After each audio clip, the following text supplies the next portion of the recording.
Lesson 28 housekeeping and utilities. इस chapter में हम housekeeping menu, utilities menu, data export import and miscellaneous data entry के बारे में जानेंगे। हाउसकीपिंग मेन्यू यूज़ करके आप डेटाबेस में री इंडेक्सिंग, री राइटिंग ऑफ बुक्स कर सकते हैं। इस तरह की ऑप्शंस उसमें प्रोवाइड करी गई हैं कि जिससे आप एक लेवल तक डेटा को रिपेयर कर सकें इन केस उसमें कोई करप्शन है।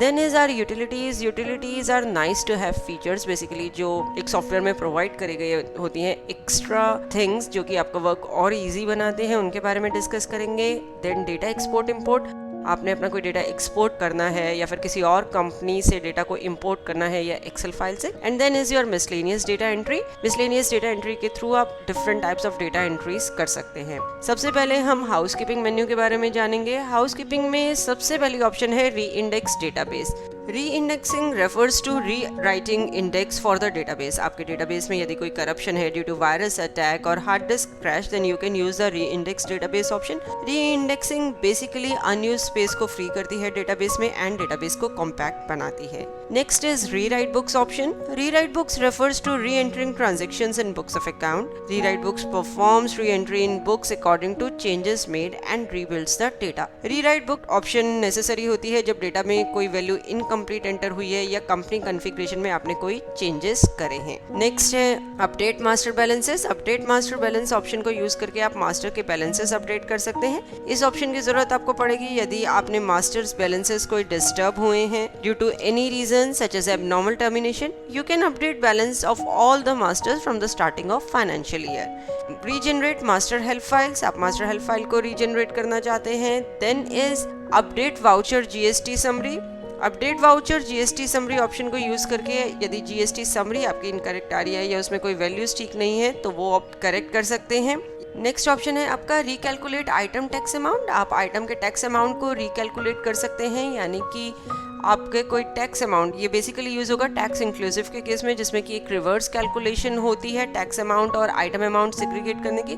यदि आपके वो ट्रांजैक्शंस टैक्स इंक्लूसिव ट्रांजैक्शंस जो है उनमें यदि कोई चेंजेस है तो आप इस ऑप्शन को यूज करके रिकैलकुलेट कर सकते हैं। इस ऑप्शन को सिलेक्ट करने पर आप देखिए recalculate item tax percentage and tax amount and vouchers window appear होगी। आप डिफरेंट फिल्ट्रेशन क्राइटेरिया स्पेसिफाई कर सकते हैं कि किसी डेट रेंज के लिए आपको वाउचर्स अपडेट करने हैं या फिर सारे वाउचर्स, सिलेक्टेड वाउचर्स। तो इस तरीके से आप वाउचर सिलेक्ट कर सकते हैं, सीरीज बता सकते हैं एंड डेट रेंज बता सकते हैं। Then is regenerate dual vouchers option. यदि आपको कभी डिफरेंस इन स्टॉक और अकाउंटिंग एंट्रीज लगे या फिर बिल सन्ड्री कॉन्फ़िगरेशन में कोई चेंज है तो आप regenerate dual vouchers option use करके रीजनरेट कर सकते हैं all vouchers in bulk. Next है check incomplete vouchers. Check incomplete vouchers option use करके आप वो वाउचर्स चेक कर सकते हैं जिनमें की इनकम्प्लीट डेटा एंट्री हुई है due to any reason like abnormal shutdown हो गया या कोई नेटवर्क प्रॉब्लम है और ट्रांजैक्शन पूरी सेव नहीं, तो ऐसी ट्रांजैक्शंस आप चेक कर सकते हैं। Then is check junk characters. इस ऑप्शन को यूज करके आप मास्टर्स या वाउचर्स में यदि कोई जंक कैरेक्टर सेव हो गए हैं तो उन्हें चेक कर सकते हैं एंड देन करेक्ट कर सकते हैं। इसके बाद हम यूटिलिटीज़ मेन्यू को डिस्कस करेंगे। यूटिलिटीज़ मेन्यू हमारा एडमिनिस्ट्रेशन मेन्यू के अंडर आएगा। आप देख सकते हैं administration utilities. Utilities provides additional features जो कि हमारा वर्क जो है मोर एफिशिएंट एंड ईजियर बनाते हैं। कई तरह की यूटिलिटीज़ यहाँ प्रोवाइड करी गई हैं जिसमें सबसे पहले हम डेटा फ्रीजिंग ऑप्शन को डिस्कस करेंगे। डेटा फ्रीजिंग यूटिलिटी के थ्रू आप डेटा को फ्रीज कर सकते हैं। फ्रीज यानी कि आप एक डेट बताएंगे, उस डेट से पहले जो भी डेटा होगा उसमें फिर आप कोई चेंज नहीं कर सकते। डेटा फ्रीजिंग ऑप्शन सिलेक्ट करने पे दो ऑप्शन आ रही है, फुल या पार्शियल। अभी हम फुल ऑप्शन को डिस्कस करते हैं। फुल ऑप्शन को सिलेक्ट करने पे यहाँ पे freeze data yes and freeze date हमने बताई। हमने यहाँ पे 31 जुलाई डेट बता दी एंड सेव कर दिया, यानी कि अब 31 जुलाई से पहले आप कोई भी चेंजेस नहीं कर सकते डेटा में। अब हम ट्रांजैक्शंस में एक सेल्स वाउचर में गए, हमने मॉडिफाई किया इस सेल्स वाउचर को। यहाँ पे आइटम का प्राइस हमने चेंज किया। अब जब हमने वाउचर को सेव किया तो बिजी ने एक मैसेज शो कर दिया कि डेटा 31 जुलाई तक जो है फ्रीज है, आप इसमें कोई भी चेंजेस नहीं कर सकते। तो once you have check the accuracy of your data तो आप डेटा को फ्रीज भी कर सकते हैं। अगेन हम यूटिलिटीज में डेटा फ्रीजिंग ऑप्शन में आए। अब हमने पार्शियल ऑप्शन सिलेक्ट करी। पार्शियल ऑप्शन को यूज करके आप पार्शियली डेटा को फ्रीज कर सकते हैं। फॉर एग्जांपल आप किसी पर्टिकुलर सीरीज को फ्रीज करना चाहते हैं या फिर आप पर्टिकुलर कुछ वाउचर टाइप्स को फ्रीज करना चाहते हैं। फुल ऑप्शन से तो सारा डेटा जो भी आपने डेट स्पेसिफाई की है उससे पहले वो फ्रीज हो जाएगा, आप चेंज नहीं कर सकते। पार्शियल ऑप्शन यूज करके आप फ्रीज कर सकते हैं वाउचर टाइप्स को या फिर कुछ एक सीरीज को। जैसे हमने यहाँ पे सेल्स एंड पेमेंट की सभी सीरीज को फ्रीज किया है। सेल्स का डेट 31 जुलाई पे फ्रीज किया है एंड पेमेंट का 25 जुलाई पे, यानी कि 25 जुलाई से पहले की जो भी पेमेंट्स हैं उनमें आप कोई चेंज नहीं कर सकते एंड सिमिलरली 31 जुलाई से पहले आपकी जो सेल्स ट्रांजेक्शंस हैं उनमें आप चेंज नहीं कर सकते। बाकी डेटा को आप मॉडिफाई कर सकते हैं। Next is reference management. Reference management use होता है आपका बिल वाइज रेफरेंसेस को मैनेज करने के लिए। इसमें सबसे पहली ऑप्शन है क्लियर रेफरेंसेस, जिसको कि यूज करके आप क्लियर या डिलीट कर सकते हैं बिल रेफरेंसेस को जो कि आपने बेसिक में क्रिएट करी है। क्लियर रेफरेंसेस में बिल रेफरेंसेस ऑप्शन में हम गए। अकाउंट रेंज हमने बताया कि सभी अकाउंट्स किसी पर्टिकुलर अकाउंट ग्रुप या वन अकाउंट की रेफरेंसेस को आपने क्लियर करना है, तो उस अकाउंट के लिए जो भी सिलेक्टेड क्राइटेरिया होगा, जितनी भी रेफरेंसेस होंगी वो क्लियर हो जाएंगी। Next is auto adjust references. Auto adjust reference refer करता है automatic adjustment of bill reference created in Busy. Auto adjustment से हमारा मतलब है कि references will get adjusted in vouchers according to first in first out method. Next है आपका reference adjustment wizard. Reference adjustment wizard provide करता है facility full references को एडजस्ट करने के लिए as per your requirement. You can create a new reference और can create a new reference for an on account entry also और adjust an on account entry with existing reference. आप यहाँ पे different criteria specify करेंगे and ये reference adjustment wizard आपको screen पे नजर आ रहा है। यहाँ पे ड्रैग एंड ड्रॉप फैसिलिटी भी है। राइट हैंड साइड पे आप इंस्ट्रक्शंस देख सकते हैं कि किस तरीके से आप न्यू एंट्री क्रिएट कर सकते हैं, एग्जिस्टिंग ऑन अकाउंट एंट्रीज के साथ रेफरेंसेस को एडजस्ट कर सकते हैं। नेक्स्ट है block account item option. Block account item option को यूज करके आप आइटम या अकाउंट मास्टर को ब्लॉक कर सकते हैं for certain transactions. For example किसी पार्टी से आपके काफ़ी ड्यूज क्लियर नहीं हुए हैं, काफ़ी आउटस्टैंडिंग अमाउंट है, तो आप उस पार्टी से फर्दर ट्रांजेक्शंस ब्लॉक कर सकते हैं। यहाँ पे हमने मास्टर टाइप सिलेक्ट किया अकाउंट, मास्टर नेम बताया कि ये पर्टिकुलर पार्टी है ब्लॉक मास्टर, येस। अभी करंट स्टेटस है अनब्लॉक, यानी कि ये पार्टी अभी ब्लॉक नहीं है, अब हम इसे ब्लॉक करें। यहाँ पे या तो आप ऑल ऑप्शन सिलेक्ट करके सभी वाउचर्स सभी ट्रांजेक्शंस के लिए ब्लॉक कर सकते हैं या फिर सिलेक्टेड ट्रांजैक्शंस के लिए। हमने सिलेक्टेड ऑप्शन सिलेक्ट करके सेल्स और पेमेंट के लिए यहाँ पे इसको ब्लॉक किया है, यानी कि अर्शिया एंटरप्राइजेस जो आपकी पार्टी है उससे आप सेल और पेमेंट ट्रांजैक्शन नहीं कर पाएंगे। रीजन आप स्पेसिफाई कर सकते हैं, जैसे हमने यहाँ रीजन स्पेसिफाई किया है अर्लियर ड्यूज नॉट क्लियर। अब इस मास्टर को सेव करेंगे तो ये जो पर्टिकुलर मास्टर है अब ब्लॉक हो गया है। इसके बाद नेक्स्ट ऑप्शन है डीएक्टिवेट मास्टर की। डीएक्टिवेट मास्टर्स आप उनको कर सकते हैं जो फर्दर आपके अब यूज नहीं हो रहे हैं, यानी कि फॉर एग्जांपल आपका मोबाइल का काम है और कोई पर्टिकुलर मोबाइल मॉडल है जो कंपनी ने मैन्युफैक्चर करना बंद कर दिया, जिसकी कि आप फर्दर ट्रांजैक्शन नहीं करना चाहते, तो आप उसे डीएक्टिवेट कर सकते हैं ताकि वो लिस्ट में आपको नजर ना आए। डीएक्टिवेट मास्टर्स ऑप्शन को हमने सिलेक्ट किया। वन आइटम या ग्रुप ऑफ आइटम्स हम सिलेक्ट कर सकते हैं। फिर यहाँ पे हमने मास्टर नेम बताया, जैसे हमने वर्लपूल वॉशिंग मशीन लिया, इस पर्टिकुलर मास्टर को हमने डीएक्टिवेट कर दिया है, यानी कि ये जो पर्टिकुलर मास्टर है ट्रांजैक्शन में आइटम मास्टर्स की लिस्ट में आपको नजर नहीं आएगा। ब्लॉक से आप फर्दर ट्रांजैक्शन नहीं कर सकते, वो लिस्ट में आपको नजर आता रहेगा, लेकिन डीएक्टिवेट से मास्टर आपको लिस्ट में ही नजर नहीं आएगा। देखिए हमने एक सेल्स वाउचर ओपन किया, यहाँ पे बीसी ने इमीडिएटली एक चेक शो कर दिया कि डेटा इस डेट तक फ्रीज्ड है, आप इसमें चेंज नहीं कर सकते। पार्टी हमने सिलेक्ट करी अर्शिया एंटरप्राइजेस, तो देखिए मैसेज आ गया कि ये अकाउंट जो है ब्लॉक्ड है, रीजन भी आपको ब्रैकेट में नजर आ रहा है। इसी तरीके से यदि आप आइटम मास्टर की लिस्ट देखते तो उसमें जो है वर्लपूल वॉशिंग मशीन आइटम नजर नहीं आती।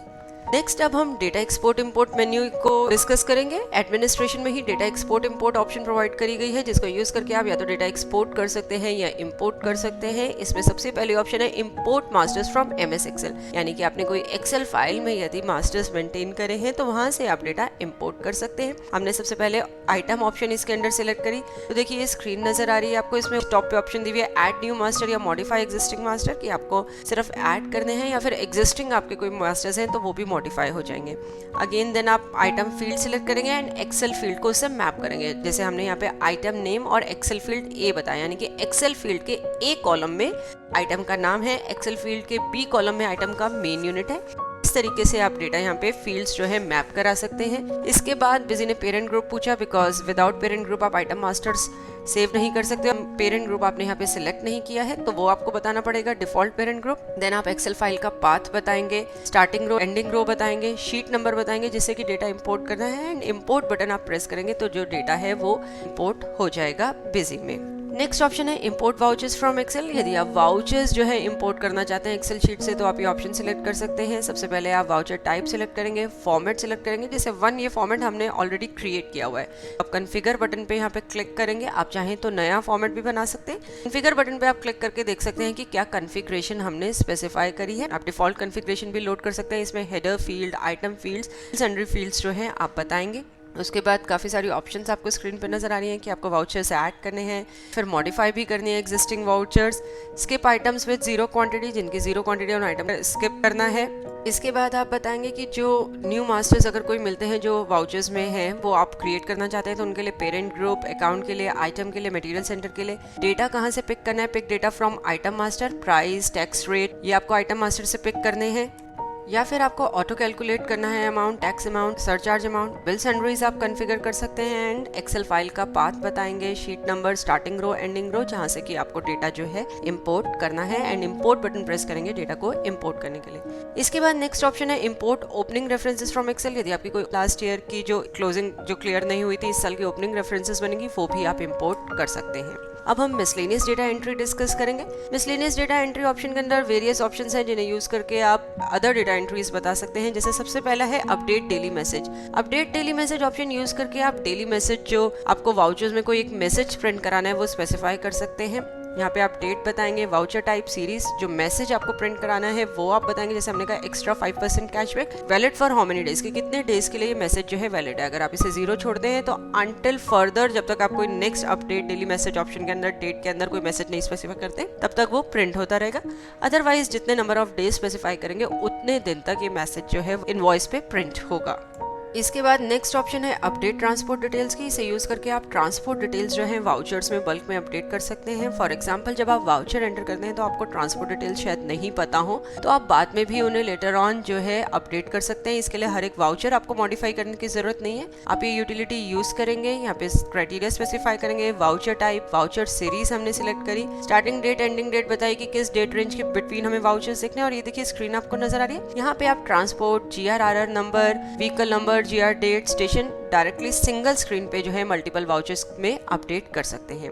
Next is update purchase bill number date. Purchase का बिल नंबर और डेट यदि वाउचर्स में आपको अपडेट करना है तो ये यूटिलिटी आप यूज कर सकते हैं। अगेन यहाँ पे स्क्रीन पे आप देख सकते हैं purchase bill number, bill date entered है, आप इसे मॉडिफाई कर सकते हैं। यदि ब्लैंक हो तो न्यू आप यहाँ पे एंटर कर सकते हैं। Regularise PTC. Regularise PTC option use करके आपके जो पोस्ट डेटेड चेक्स हैं उनको आप रेगुलराइज कर सकते हैं। इस ऑप्शन को सिलेक्ट करने पर आप बताएंगे वन बैंक या ऑल बैंक। हमने ऑल बैंक ऑप्शन सिलेक्ट करी, PTC start date end date बताई। तो ये जो हमारे वाउचर्स हैं पीटीसी वाउचर्स, इनको हम रेगुलराइज करेंगे। बॉटम में आप ऑप्शन देख सकते हैं, सेव पीटीसी डेट इन नरेशन। पीटीसी डेट को नरेशन फील्ड में वाउचर में सेव हो जाए। सेव चेक रिसीव डेट इन नरेशन, चेक जिस दिन रिसीव हुआ है वो डेट आप नरेशन फील्ड में अपडेट करना चाहते हैं। Retain voucher date, voucher date जो है उसे भी आप रिटेन करना चाहते हैं। जो ओरिजिनल आपकी वाउचर डेट थी पेमेंट रिसिप्ट के टाइम पे आपने डाली, ना कि पीटीसी डेट, वो भी आपकी रिटेन हो जाएगी। Next is update billing shipping details. आप बिलिंग शिपिंग डिटेल्स जो वाउचर में एंटर करते हैं उन्हें अपडेट कर सकते हैं। Update settlement details option use करके जो सेटलमेंट डिटेल्स है, अमाउंट सेटलमेंट डिटेल्स, वो मल्टीपल वाउचर्स में अपडेट कर सकते हैं।